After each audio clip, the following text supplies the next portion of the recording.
నమస్తే మిత్రులారా, నేను మీ శ్రీనివాస్ చౌహాన్ అడ్వకేట్. మిత్రులారా, ఒక వ్యక్తికి ఇద్దరు భార్యలైతే ఇద్దరు భార్యల పిల్లలు వారసత్వంగా వచ్చిన ఆస్తిని సమానంగా బాగా పంపిణీ చేసుకున్న తర్వాత ఒక భార్య కుమారుడు వివాహం కాకముందే మరణించాడు అనుకోండి. అప్పుడు అతని వాటా ఆస్తి ఏదైతే ఉందో అది ఎవరికి దక్కే అవకాశం ఉంటుంది. సో మిత్రులారా, మన దేశంలో హిందూ వారసత్వపు చట్టం 1956 అమలు ఉన్నటువంటి చట్టం.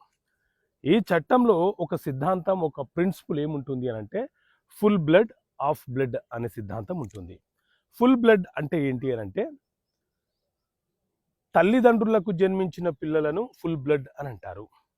అలాగే సవతి పిల్లలను మరియు మొదటి భార్య యొక్క పిల్లల యొక్క రిలేషన్షిప్ని ఆఫ్ బ్లడ్ అని అంటారు. అయితే మొదటి భార్య పిల్లలు రెండో భార్య పిల్లలు ఆస్తులను పంచుకున్న తర్వాత మొదటి భార్య పిల్లల్లో ఎవరైనా ఒకరు మ్యారేజ్ కాకుండా చనిపోతే అతని వాటా అతని తోబుట్టువుకు మాత్రమే దక్కుతుంది, కానీ రెండో భార్య పిల్లలకు దక్కడానికి అవకాశం ఉండదు. అదే రెండో భార్య పిల్లలో ఎవరైనా సరే పంచుకున్న తర్వాత వివాహం కాకుండా మరణిస్తే వారి వాటా కూడా రెండో భార్య పిల్లలకు మాత్రమే